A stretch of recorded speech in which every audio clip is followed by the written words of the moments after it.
Hey guys, welcome to Wrestling Days and welcome to an excited Wrestling Days because what an ending to Raw that was. It was absolutely incredible. Absolutely incredible. I just don't even know where to begin. Obviously, the big news is that the Fiend attacked Kane. Just saying that sentence is crazy. And then obviously went on to intimidate Seth Rollins. Seth Rollins had been beaten down by the OC. He'd been beaten down by Robert Roode and Dolph Ziggler. So he was not in the best of places physically. And then, of course, it had the Fiend. And the Fiend was like right here. You can see the image. It is absolutely stunning. That, for me, is maybe the image of the year so far. Just absolutely incredible. So, yeah, I loved the ending to Raw, but all throughout Raw, we had little Firefly Fun House segments. I think there was 3 in total. And then there was a few freaky things as well. And then that ending. So there's a lot to kind of go through and talk about, but we're going to do that in this video. Let's start, shall we, with the Open. Seth Rollins came out. He was talking about Clash of Champions, and then the Firefly Fun House interrupted.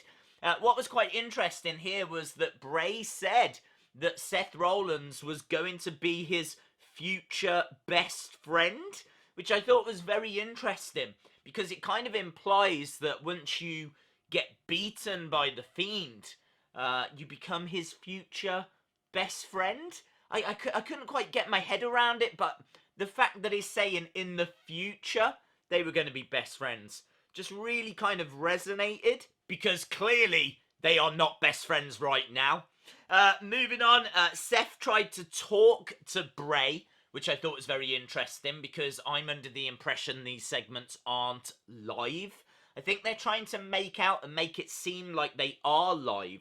So Seth Rollins started talking, but then I think it was Rambling Rabbit that appeared, and obviously Bray never answered him directly, but they've tried to make it look like it's live, but I don't believe it is. I believe they are pre-recorded.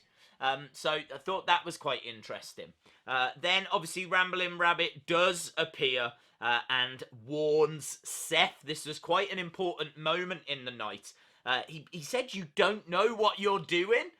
He was like really fearful for Seth. He was like, "You don't know what you're doing. Run."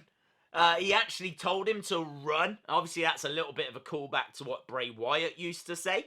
But it was really cool. Clearly, Rambling Rabbit is on Seth Rollins' side.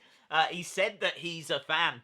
Yeah, he's clearly concerned about what the Fiend is going to do to Seth Rollins.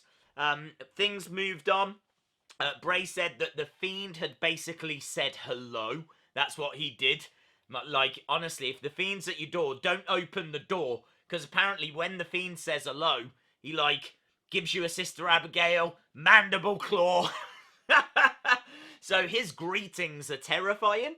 But yeah, he said that, like, friends can forgive, but the Fiend never forgets, and said that's why you might have been visited. That's why the Fiend might have said hello, and he might not be through with speaking to you this evening and kind of making out we were going to see the Fiend later on. So there was a lot in here that I enjoyed in this little opener. We got to see Rambling Rabbit. We got to see Bray talking about that future best friend, which I thought was very interesting. Does that mean that Finn Balor is now a best friend? Where is Finn Balor? But yeah, really, really good stuff. And then the opening graphics were upside down. The internet freaked about this. The internet went cray-cray, because I think it was a mistake, personally. A lot of people are saying, was it the Fiend?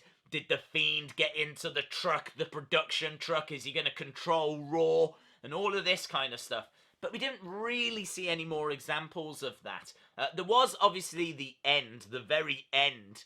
But you're talking about the very beginning of the show and the very end of the show. I'm talking about what happened during the show. There was no crazy graphics or upside down graphics or anything that suggested that the Fiend was actually controlling things. I'm sure WWE can explain it away as, yes, it was the Fiend, but I honestly think it was a production error. Apparently there was no Vince McMahon backstage, there was no Triple H backstage, maybe no Kevin Dunn, who actually oversees all of those kind of things. He, like, lives in the production truck. So that's the rumor anyway, that those three weren't there. So maybe mistakes were made. Maybe it is as simple as that. But if you want to believe it's the Fiend, that is absolutely cool, because there's certainly a lot of people on the internet that do. And it could prove to be true.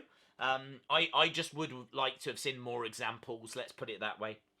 The middle section then, so Bray does return later in the show, and he shows us the Wall of Friendship. Now, this is quite interesting, because it's got his victims on there. We've got Mick Foley, we've got Finn Balor, we've got Kurt Angle, we've got Jerry the King Lawler, we've got Sister Abigail. Now, this is quite interesting, because the other picture of Sister Abigail, you know, burning in the compound, it's not there.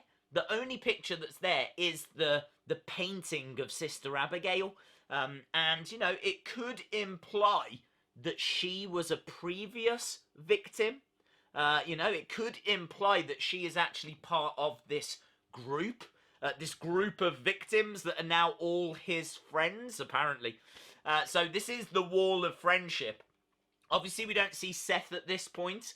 We do see Seth later in the next segment, but I did think this was very interesting. We didn't have the compound picture. We only had the Sister Abigail picture. Is there a connection there? There has been a theory for a long time that Bray was responsible for the death of Sister Abigail. He certainly said he was there at the moment that she passed. He's told us that in the past, so we know he was there at that time.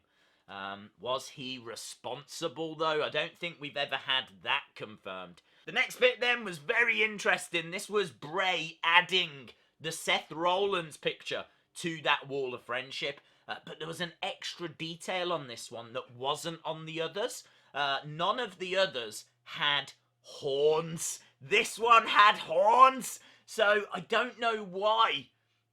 Why did he put the horns on Seth Rollins? And why is it that he's saying that Seth's going to be his best friend? I know I keep coming back to it, but all these other ones were his victims, and they're on the Wall of Friendship. But Seth is going to be his future best friend, and Seth is the only one with the horns as well. So is it a case that he sees something within Seth? Maybe it's because Seth obviously turned on the shield, so maybe he can see the darkness within Seth, and that's why, he feels like he can connect with Seth, maybe on a level that he can't connect with the others. He sees Seth's inner demon, inner devil. Maybe that's why it's got the horns. Obviously, we know that Finn Balor has got an inner demon, an inner devil, but it doesn't really ever get used for heel things. It's always a positive persona, whereas we know that Seth Rollins has gone to that dark side. So, I don't know, maybe there's something in that as well. And then, of course, we got the beatdown. We can talk about why did Bray attack Kane.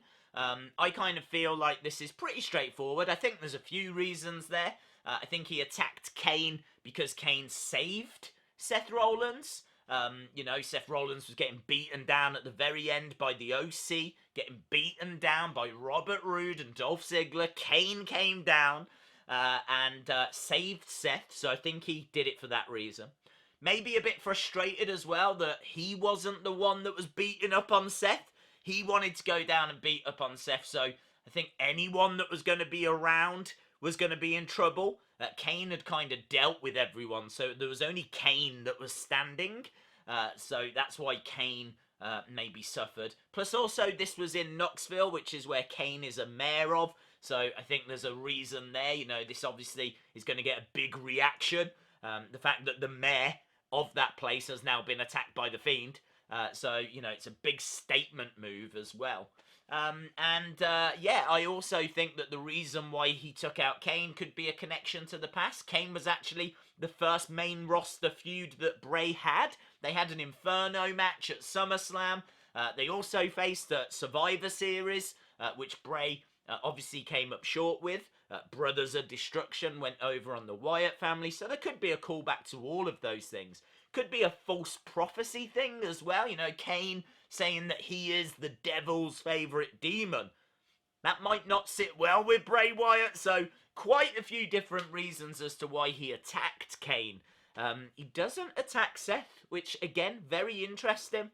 Seth is vulnerable, he's scared, he's backed up into the corner, and then that is when we get this fantastic image. And then that is the end of the show. We do then get, like, the Firefly Fun House intro, outro, about 30 seconds of it to a minute. It's all distorted, keeps flipping upside down. We keep getting the contrast changing on it. We get the extended verse that you don't hear that often. Obviously, we have heard it before, but yeah, lots of bits in here, and it just really, it was incredible. It was absolutely incredible. I mean, it finished a couple of hours ago at the time of recording this, so I'm still like buzzing about it.